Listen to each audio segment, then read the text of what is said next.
Hello नमस्कार साथियों। आप सभी का आपके अपने YouTube channel best education light पर हार्दिक स्वागत। साथियों, आज अपन कक्षा 10 के जो शेखावाटी मिशन 100 के जो अगली यूनिट है नागा अर्जुन, उसकी ओर बढ़ रहे हैं। तो आज हम इसमें नागा अर्जुन जी के बारे में विस्तार पूर्वक चर्चा करेंगे। तो सर्वप्रथम हम देखते हैं यहाँ पर इनका जीवन परिचय। तो नागा अर्जुन का आपके जन्म है जो सन 1911 में हुआ था, और जो इनका जन्म स्थान है वो आपके सतलका गांव दरभंगा जिला बिहार माना जाता है। और इनके जो मूल नाम थे वो थे आपके वेदनाथ मिश्र। स्नेहपूर्वक लोग बाबा कहकर भी पुकारते थे। तो इनका जो मूल नाम था वो तो आपके वेदनाथ मिश्र था, और स्नेहपूर्वक इनको प्यार से लोग बाबा कहकर भी पुकारते थे। एक अंधविश्वास के कारण इन्हें ढक्कन कहकर भी पुकारा गया। कोई एक पाखंडवाद अर्थात अंधविश्वास के कारण इन्हें ढक्कन कहकर भी पुकारा गया। मैथिली में वे यात्री के नाम से रचना कार्य करते थे। तो मैथिली में यात्री के नाम से इन्होंने रचना कार्य किया अपना, और इन्हें गुमकड़ी और अक्खड़ स्वभाव व व्यंग्य के धनी होने के कारण आधुनिक युग का कबीर कहकर भी पुकारा गया। तो आपके यहाँ पर मोस्ट क्वेश्चन बनता कि आधुनिक युग का कबीर किसे कहा गया, तो नागा अर्जुन जी को अपने घुमकड़ी और अखड़न स्वभाव के व व्यंग्य के धनी होने के कारण इन्हें आधुनिक युग का कबीर कहा गया।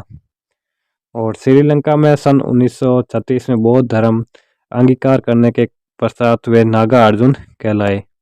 तो नागा अर्जुन कब कहलाए, तो सन 1936 के बाद। और अब यहाँ पर हम देखते हैं इनके अध्ययन के बारे में जानकारी।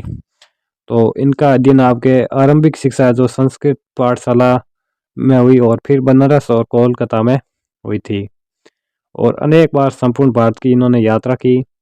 और इनका जो रचना कार्य है वो है युग धारा, सतरंगे पंखों वाली, हजार हजार बाहों वाली, तुमने कहा था पुरानी जूतियों का कोरस, आखिर ऐसा क्या कह दिया मैंने, मैं मिलिट्री का बूढ़ा घोड़ा। तो यह है इनकी प्रमुख रचनाएं। और उपन्यास व अन्य गद्य विधाओं में भी इन्होंने लेखन कार्य किया। संपूर्ण कृतित्व नागार्जुन रचनावली से 7 खंडों में विभक्त है। जो इनका संपूर्ण साहित्य है जो नागार्जुन रचनावली नाम से 7 खंडों में विभाजित है। अब इनके देखते हैं पुरस्कार के बारे में। तो इन्होंने हिंदी अकादमी दिल्ली का शिखर सम्मान, उत्तर प्रदेश का भारत भारती एवं बिहार का राजेंद्र पुरस्कार प्राप्त हुआ है।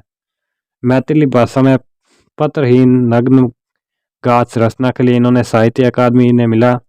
और अनेक बार इन्होंने जेल की यात्रा भी की। हिंदी, मैथिली, बांग्ला और संस्कृत में भी इन्होंने लेखन कार्य किया, अर्थात ये बहुभाषी कवि थे। और गांव की चौपालों और साहित्यिक दुनिया में समान रूप से लोकप्रिय कविता के छायादोत्तर युग के एकमात्र कवि माने जाते हैं। तो गांव की चौपालों और साहित्यिक दुनिया में तो समान रूप से लोकप्रियता कवि के तो ये छायादोत्तर के एकमात्र कवि माने जाते हैं। और इनका जो निधन है वो आपके सन 1998 में हुआ था। तो इस प्रकार इनका जो परिचय था हमने यहाँ पर देखा। परिचय आपके लिए बहुत ही महत्वपूर्ण क्वेश्चन रहने वाला जो 4 नंबर का है।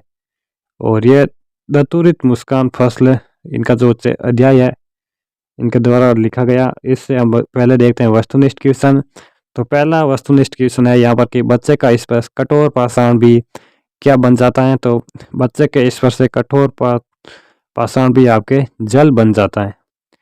और दूसरा क्वेश्चन है कि छविमान शब्द का अर्थ क्या है। तो छविमान शब्द का आपके अर्थ है सुंदर।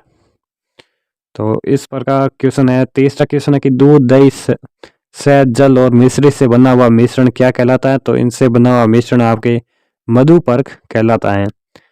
यहाँ पर कवि ने बांस और बबूल किससे कहा है। तो कवि ने बांस और बबूल स्वयं को ही कहा है।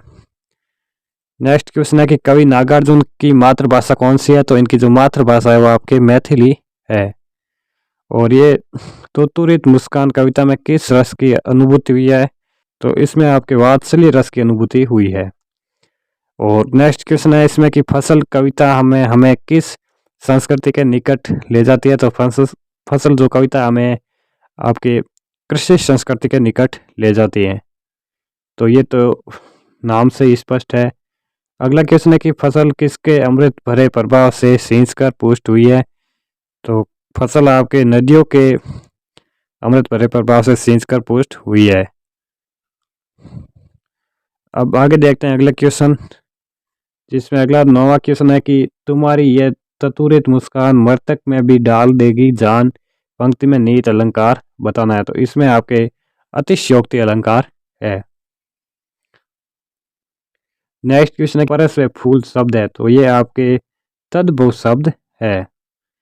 अब आगे आते हैं आपके लघुत्रात्मक क्वेश्चन, जिसमें पहला क्वेश्चन है कि नन्हे बालक का चित्रण कवि नागार्जुन जी ने किन शब्दों में किया। तो इन्होंने एक नन्हे बालक अपने दुधिया दांतों की मुस्कान बिखेर कर एकदम सुस्त व्यक्ति को भी इस स्फूर्ति में बना देता है, और उनके धूल मिट्टी से सने हुए गाल एकदम ऐसा प्रतीत कराते हैं कि किसी तालाब को छोड़कर झोंपड़ी से कमल खिल रहे हैं। उसके स्पर्श मात्र से एक कठोर हृदय व्यक्ति भी पिघलकर जल की भांति शीतल हो जाता है। बांस और बबूल जैसे रूखे मन में भी बालक का स्पर्श कोमल शेफालिक के फूलों की भांति ये एहसास कराता है। तो इस प्रकार इसका आंसर था। नेक्स्ट दूसरा क्वेश्चन है कि कवि के अनुसार फसल क्या है। तो कवि के अनुसार नदियों के पानी का जादू, हाथों के स्पर्श की महिमा, भूरी काली सांतली मिट्टी का गुणधर्म, सूरज की किरणों का रूपांतरण, हवा की थिरकन का सिमटा हुआ संकोच की फसल है।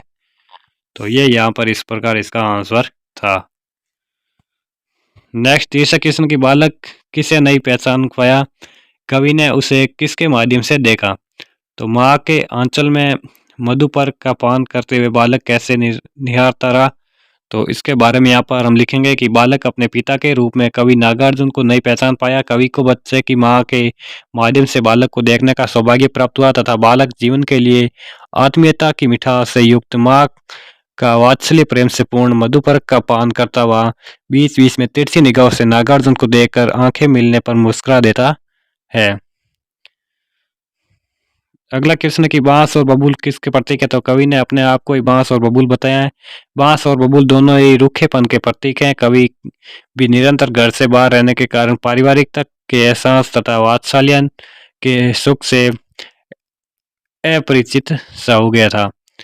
नेक्स्ट पांचवा क्वेश्चन है कि शिशु के धूल दूसरे अंगों से कवि की कल्पना है। झोंपड़ी में जलजात खिलने से कवि का अभिप्राय स्पष्ट कीजिए। शिशु के धूल दूसरे अंगों से कवि की कल्पना है कि मानो झोंपड़ी में कमल के फूल खिल उठे। शिशु के मुखादि अंगों की सुंदरता में कोमल से समानता दिखाई दे रही है। जलजात खिलने से भी कवि का अभिप्राय बच्चे की तंतुरित मुस्कान की अनुभूति से है, जो शिशु की निश्चल और मोहक मुस्कान के कारण झोंपड़ी के आनंद और प्रसन्नता बिखेर देती है। तो इस प्रकार यहाँ पर हमारे लघुत्रात्मक क्वेश्चनों का पोर्शन होता है पूरा।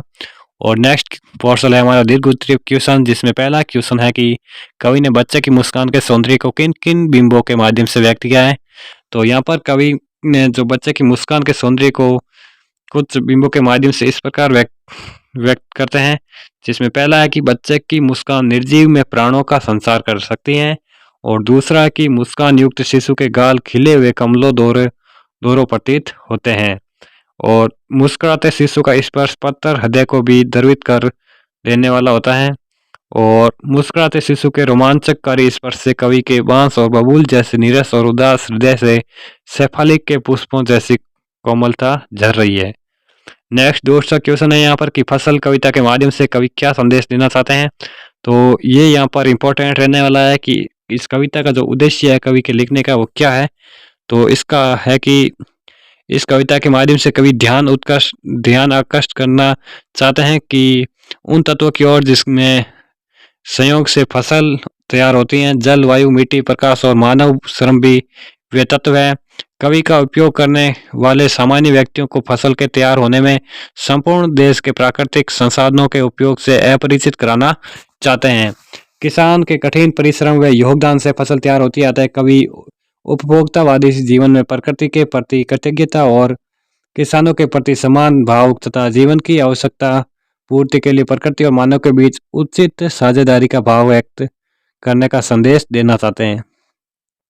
अब आगे आते हैं आपके पठितांश पर आधारित क्वेश्चन। तो यहाँ पर कुछ इस प्रकार आंसर है कि धन्य तुम माँ भी तुम्हारी धन्य चिर प्रवासी मैं इतर में अन्य। इस प्रकार कुछ ये है आपके पद्यांश, जिसमें पहला क्वेश्चन है कि बच्चे की तंतुरित मुस्कान कवि को कैसी लगती है। तो आंसर होगा कि बालक की तंतुरित मुस्कान कवि को बहुत सुंदर लगती है और कवि उसकी मधुर मुस्कान पर मुग्ध हो जाता है। और दूसरा क्वेश्चन है कि कवि की अपने घर में स्थिति कैसी है। तो कवि लंबे समय तक घर से बाहर इधर उधर घूमते हैं, इस कारण प्रवासी बच्चे के लिए इतर अर्थात अन्य हो गए और बच्चे के पहचानने पाने के कारण उनकी स्थिति अपनों के बीच अतिथि सी हो गई है, क्योंकि उनके पारिवारिक जो लोग हैं वही उनको नहीं पहचान पा रहे, अर्थात उनका जो बच्चा है वो अपने पिता को भी नहीं पहचान पा रहा है। नेक्स्ट तीसरा क्वेश्चन है कि कवि के अनुसार माँ को धन्य क्यों माना गया। तो माँ अपने अबोध बालक की सुंदर छवि को देखती हैं और उस पर अपना वात्सल्य लुटाती है। वे अपने बालक के चेहरे पर तंतुरित मुस्कान देखकर भाव विभोर हो जाते हैं। इसी आशय से कवि ने माँ को धन्य बताया है। अगला जो नेक्स्ट क्वेश्चन है कि वर्णित पद्यांश की भाषा व प्रयुक्त मुहावरों का अर्थ बताने। तो इसमें आपके जो भाषा है वो खड़ी बोली हिंदी है, एवं इसमें जो प्रयुक्त मुहावरे हैं जिनके अर्थ इस प्रकार है। जिसमें आपके पहला मुहावरा है कि कनखी मारना। तो इसमें आपके कि आंख से इशारा करना। दूसरा कि आंखें चार होना, आमने सामने देखना या किसी से आमने सामने नजर मिलाना।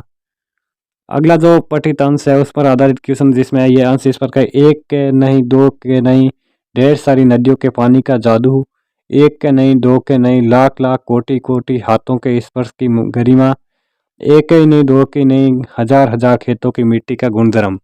तो इस प्रकार जो आपका अंश है उसमें पहला क्वेश्चन है कि कवि के अनुसार वो फसल निर्माण में मिट्टी के योगदान को स्पष्ट करना है। तो कवि के अनुसार फसल मिट्टी की उर्वरकता का परिणाम है। फसलें कहीं भूरी मिट्टी से उपजी तो कहीं काली मिट्टी से तो कहीं संदली मिट्टी से। तो इस प्रकार आंसर था। दूसरा था कि इस काव्यांश में कवि क्या कहना चाहता है, किन तत्वों का वर्णन है। तो इसमें कवि का तात्पर्य है कि फसलों को उगाने और बढ़ाने से प्रकृति में भी सभी तत्वों का महत्वपूर्ण योगदान है।